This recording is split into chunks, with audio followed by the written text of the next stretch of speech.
My name is Antonio McAfee. I'm 52 years old. Right now I'm in prison serving a sentence of life without parole for the death of Officer Wendell Tanner.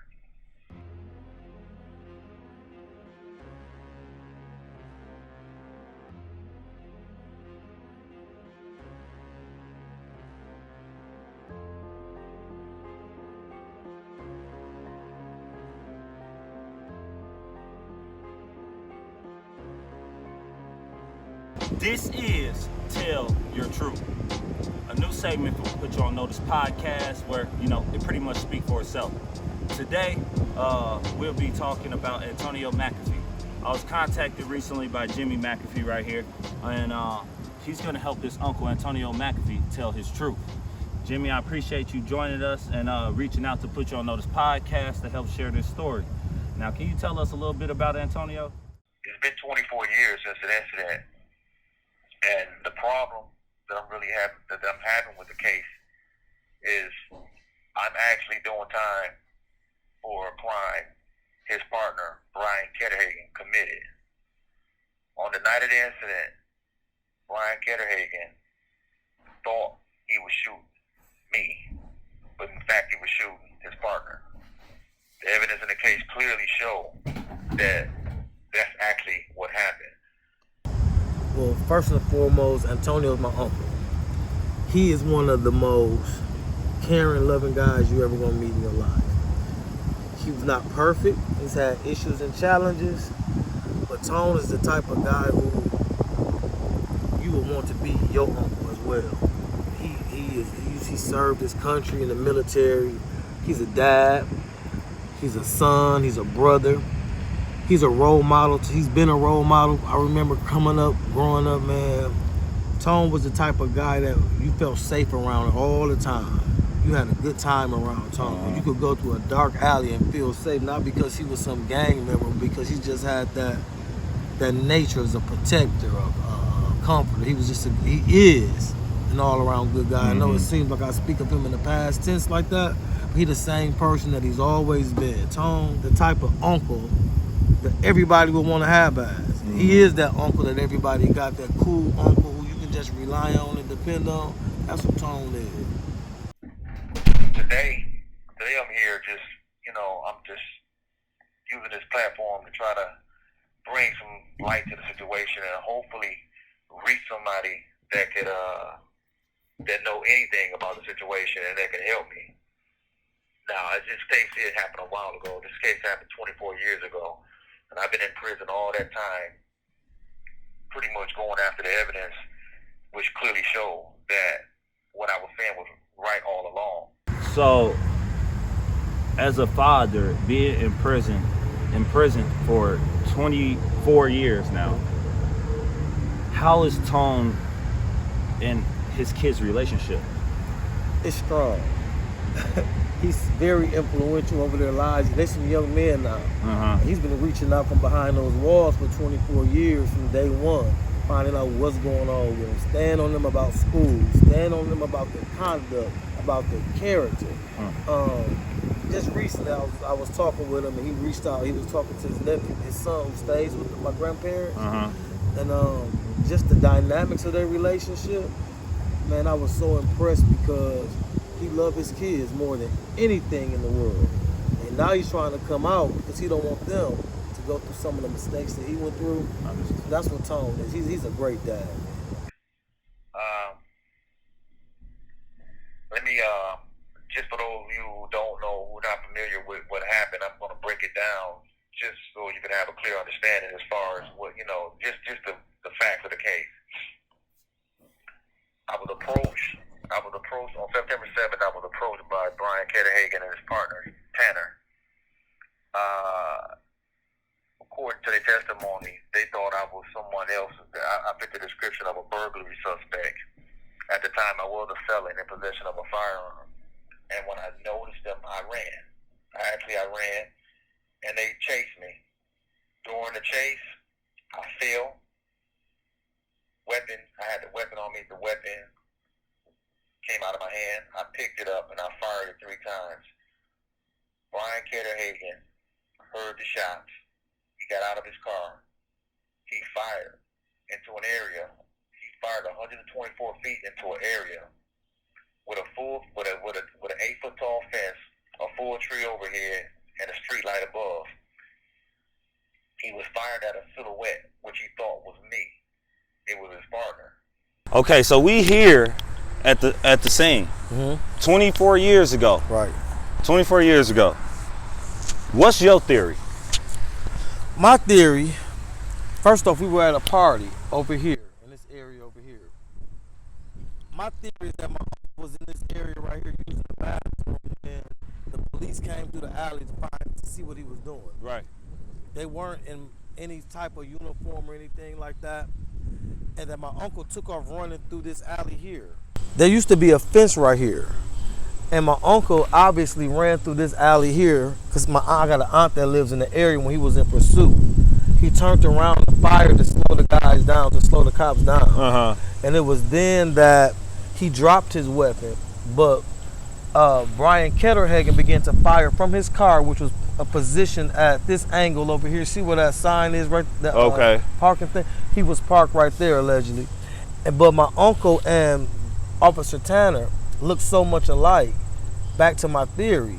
That Brian Ketterhagen shot Wendell Tanner. Okay. Now, coming into this whole thing, under no circumstances did I ever try to say, I was just totally innocent. Actually, my actions holds me responsible for what happened. But I didn't commit murder. And I should have been dealt with accordingly. However, now I'm pretty much paying the price for what Ketterhagen did. I've been in prison for 24 years. Had I received what I would have had coming, this would be over for me. You know, the problem that I'm having is Brian Ketterhagen is walking around, you know, with he wasn't held responsible for his part in what happened that night, and that's the problem I'm having. I'm just trying to bring some awareness to the situation that hopefully justice could be done. He needs to be held accountable for what he did. It's not fair that I should have to have a life sentence for something that I didn't do. And like I said, as I said all along, I hold myself accountable for everything I did, because once I fired those shots in the air, which was just clearly to deter whoever it was that was chasing me, you know, that led to what happened, and I should be held accountable for that. And I had no problem doing time for that. But Ketterhagen needs to pay up. It's time for him to be held accountable for what he did. Man, 24 years ago, and Antonio McAfee is still in prison for this crime that he did not commit. 24 years ago, in this very spot, one of the biggest cover-ups in Milwaukee history took place right here. My uncle is still fighting. My uncle is a champion. My uncle eventually will prevail, but we're not just here to get justice for Antonio. We want the truth to come out about what really happened to Wendell and Tanner as well. You know, here's where they start describing my uncle as the assailant, the gunman, the shooter, the cop killer. But this is not what defines him, what happened here. Only thing that we want is the truth. Right. That's it.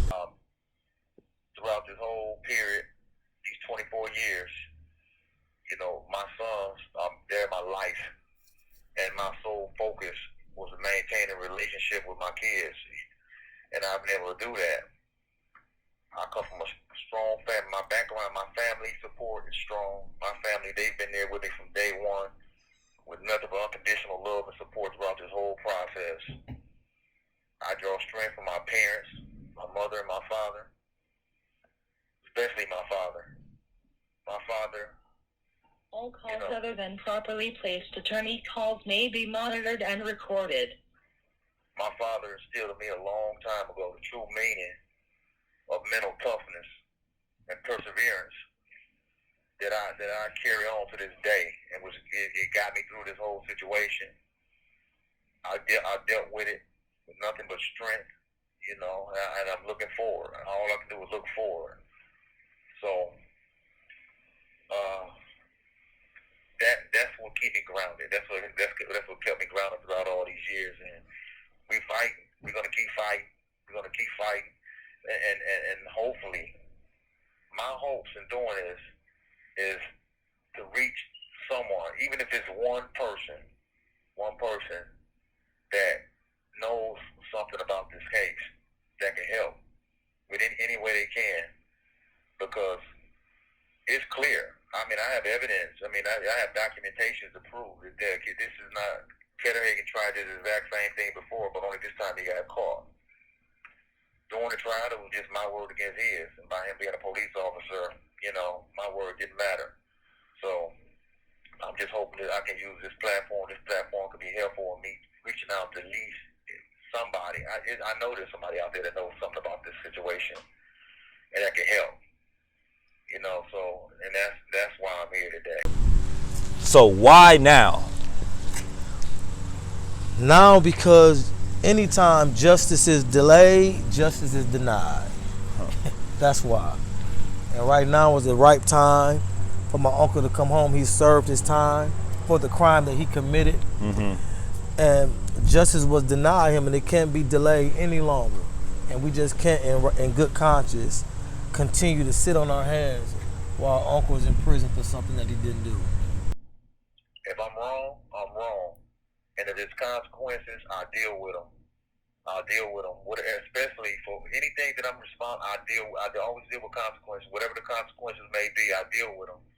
So, like I said, me doing time for something somebody else did, it's not sitting well with me at all. Mm-hmm. It's not sitting well with me at all.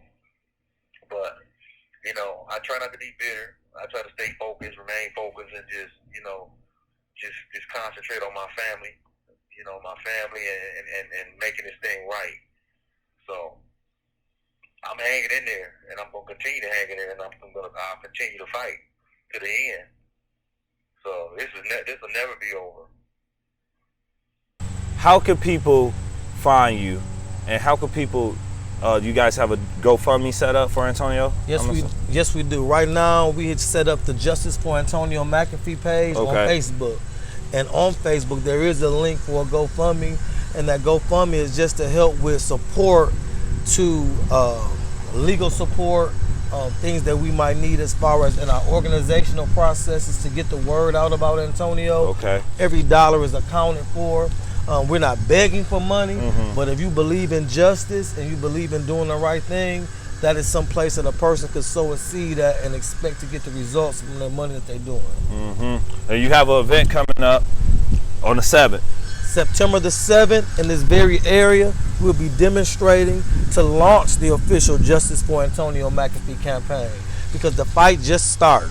But we want to let the community know, we want to let anybody that can hear know that we're still in this fight, that Antonio is still here. He's not forgotten, and what happened here will never be forgotten until it's rectified and there been a proper end to the solution. Mm-hmm. And honestly, you just said the fight just started, but it seemed like y'all been fighting since day one. We've been fighting, not to cut you off, Tom, we've been fighting from day one, but we haven't been fighting hard enough. And now we're in this fight, and we're taking it right to the person who did this, which is Brian Ketterhagen. There you go, man. Tell your truth. Put you on Notice Podcast. My name is Sally McAfee. I'm Antonio McAfee's mom. And right now, we just want him home. He's been gone for a long, long time, almost 25 years. And we feel like he's there for a commitment that something that he did that he wasn't guilty of. And we want him home. I want my son home. As a little boy, I never had any problems out of Tony. He always, just like he went to school, and when he would get out of school, he would head straight to the boys club, because all he wanted to do was just play ball, play basketball. He had got a scholarship, but instead of going to play ball on that scholarship, he decided to go into the Army. And when he came home, He still didn't give me or my husband any problems. He was a young man then. He's got 2 little boys. Well, now they grown boys. He got 2 grand boys. And he's been gone for such a long time. My son he should come home. And if there's anybody out there that can help us, we don't have any money. We done spent every dime we had on my son since he's been gone. And I don't regret anything that I did for him, because to me, he's worth that and more. We love our son so much, and we miss him so much. He was such a good little boy when he was growing up. He never talked back to us. He never gave us any problems whatsoever. And I'm 81 years old. And I don't want my son. I don't want him to die I don't want to die and he still in jail. I want him home where he should be. I want to spend some time with my son before I leave this world. And the Tanner families, I still feel bad for them, but I just want them to know that I know what it is to lose a son. Now, and I know how they feel because I lost my oldest son about 3 years ago, so I know what it is to lose a son and how it feels. You never get over it. My name is Robert McAfee. I'm Antonio's father. And only thing I said, Tony, he was a good kid growing up, and life changed on him some kind of way. He went after he come out of service. He wasn't. He had not doing no small things, nothing drastic. But I think he got a raw deal on this end, and I think it's about time for him to come home. I'm ready for him to come home. And if, like my wife, if anybody out there know anything, would you please help us out on that? We about to exhaust all our money, but we love our son, we do all we can, and we just hope and pray that everything works out good. So right now, all we want to say is anybody out there, everybody that see this, please, we are just asking, please help us to help my son, Antonio McAfee, tell his truth. No, we need help now. I just want to thank everybody else. I want to thank especially you and everybody else that's helping me, that's supporting me, that's just showing me love and support. And I mean, I'll never forget that. And hopefully we'll get the truth will come out and we'll straighten this whole thing out and we can move forward. My name is Antonio McAfee, and this is my truth.